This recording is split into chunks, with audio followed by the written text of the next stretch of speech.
أعوذ بالله من الشيطان الرجيم.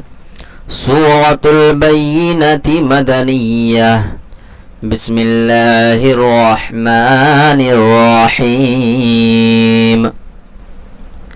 جزاؤهم عند ربهم جنات عدن تجري من تحتها الأنهار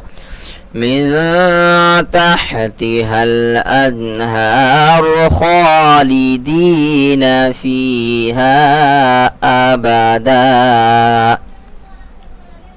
رضي الله عنهم ورضوا عنه. ذلك لمن خشي ربه. جزاؤهم، جیم کے اوپر زبر ہے، زا کے اوپر زبر ہے، حرکات میں سے ہے، حمزہ کے اوپر زبر ہے، حرکات میں سے ہے، جلدی سے پڑھنا ہے، کھینچنا نہیں ہے. حمزہ کے اوپر مد ہے، تھوڑا سا کھینچ کر کے پڑھیں گے. اس کے بعد عند ربہم، با کے اوپر تشدید ہے، 2 بار پڑھیں گے، اور تشدید میں ایک قسم کی سختی ہوتی ہے، اس کی بھی ادائیگی کرنی ہے. جناتو، نون اور میم پر تشدید ہوگا تو غنہ ہوگا، اور کھڑا زبر ہے تو تھوڑا سا کھینچ کر کے پڑھیں گے. عدن، تنوین کے بعد حروف اخفا کے 15 حرفوں میں سے تا رہا ہے، یہاں پر اخفا کا قاعدہ لگے گا، تھوڑا سا کھینچ کر کے پڑھیں گے، نون کی آواز کو ناک میں چھپا کر کے پڑھیں گے. عدن تجری، یا ساکن سے پہلے وا کے نیچے زیر ہے، یا مدہ ہوگا، تھوڑا سا کھینچ کر کے پڑھیں گے. یہاں پر بھی نون ساکن کے بعد تا آ رہا ہے، حروف اخفا کے 15 حرفوں میں سے تھوڑا سا کھینچ کر کے پڑھیں گے، نون کی آواز کو ناک میں چھپا کر کے پڑھیں گے. من تحتها الانہار، ہا کھڑا زبر ہا، تھوڑا سا کھینچ کر کے پڑھیں گے. خا کھڑا زبر خا، تھوڑا سا کھینچ کر کے پڑھیں گے. دال یا زیر دی، یا ساکن سے پہلے دال کے نیچے زیر ہے، یا مدہ ہوگا، تھوڑا سا کھینچ کر کے پڑھیں گے. فا یا زیر فی، یا ساکن سے پہلے فا کے نیچے زیر ہے، یا مدہ ہوگا، تھوڑا سا کھینچ کر کے پڑھیں گے. ہا الف مد زبر ہا، الف مدہ سے پہلے ہا کے اوپر زبر ہے اور ایک مد ہے، اس کو بھی کھینچ کر کے پڑھیں گے. آبادا، یہاں پر آیت کر رہے ہیں جس کے بنا پر کیا ہوگا کہ یہ 2 زبر جو ہے وہ ختم ہو جائے گا، تو دال الف زبر دا ہوگا. آبادا. رضی اللہ، لفظ اللہ کے لام سے پہلے یا کے اوپر زبر ہے، لفظ اللہ کے لام کو پور کریں گے، یعنی کہ موٹا پڑھیں گے. رضی اللہ عنہم ورضوا عنہ. وا زبر وا، را زبر وا، حرکات میں سے ہیں، جلدی ادا کریں گے. ضاد واو پیش، ذو واو ساکن سے پہلے ضاد کے اوپر پیش ہے، واو مدہ ہوگا، تھوڑا سا کھینچ کر کے پڑھیں گے. عنہ، یہاں پر آیت کر رہے ہیں، ہا کے اوپر کا پیش ختم ہو جائے گا، صرف ہا بچے گا تو عنہ پڑھیں گے. عنہ، صرف ہا بچے گا تو عنہ پڑھیں گے. ذالک، ذال کے اوپر کھڑا زبر ہے، تھوڑا سا کھینچ کر پڑھیں گے. لام زیر لی، کاف زبر کر، لام زیر لی، یہ حرکات میں سے ہیں، جلدی سے ادا کریں گے.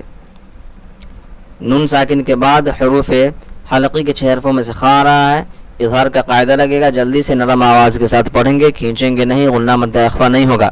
جیسے لیمن خشیہ، اگر پڑھا جائے لیمن خشیت یہ غلط ہوگا. ربہ، با کے اوپر تشدید ہے، 2 بار پڑھیں گے، اور ہا کے اوپر کا الٹا پیش ختم ہو جائے گا، یہاں پر آیت کریں گے تو ربہ. اب چلیے نورانی قاعدہ کی طرف چلتے ہیں، تھوڑا وہاں کچھ قواعد کو سیکھ لیتے ہیں. تختی نمبر 10 اخفا، تنوین و نون ساکن کا قاعدہ نمبر 2. حروف اخفا 15 ہیں، تا، ثا، جیم، دال، ذال، زا، سین، شین، صاد، ضاد، طا، ظا، فا، قاف اور کاف. اس کو یاد رکھنا ہے. تنوین یا نون ساکن کے بعد حروف اخفا کے یہ 15 حرفوں میں سے کوئی بھی آ جاوے تو نون کی آواز کو ناک میں چھپا کر کے پڑھنا چاہیے. اس کو اخفا کہتے ہیں، اور اخفا کی مقدار 1 الف کے برابر ہے. اب نیچے چلتے ہیں سبق کی طرف. جیسے یوم ینفخ، نون ساکن کے بعد فا آ رہا ہے جو حروف اخفا کے 15 حرفوں میں سے ہے، یہاں پر اخفا کا قاعدہ لگے گا، نون کی آواز کو ناک میں چھپا کر کے پڑھیں گے. ینفخ من طغى، نون ساکن کے بعد حروف اخفا کے 15 حرفوں میں سے طا آ رہا ہے، تھوڑا سا کھینچ کر کے پڑھیں گے. کیسے پڑھیں گے؟ تو نون کی آواز کو ناک میں چھپا کر کے پڑھیں گے، کیونکہ یہاں پر اخفا ہوگا. تو من طغى کھڑا زبر ہے، اس کو بھی کھینچ کر کے پڑھیں گے. فتح قریب، تنوین کے بعد حروف اخفا کے 15 حرفوں میں سے قاف آ رہا ہے. نون کی آواز کو ناک میں چھپا کر کے پڑھیں گے، تھوڑا سا کھینچ کر کے، جیسے فتح قریب. اور یا ساکن سے پہلے وا کے نیچے زیر ہے، یا مدہ ہوگا، اس کو بھی تھوڑا سا کھینچ کر کے پڑھیں گے. ناظرین محنت کیجیے، امید ہے کہ آپ کو یہ قاعدہ اور جو پڑھ کر کے بتایا گیا ہے کلام پاک کا 30واں پارہ کا سورہ بینہ وہ سمجھ میں آیا ہوگا. باقی محنت کیجیے، انشاءاللہ فائدہ ہوگا. پھر ملیں گے اگلے ویڈیو میں، تب تک کے لیے السلام علیکم ورحمۃ اللہ وبرکاتہ.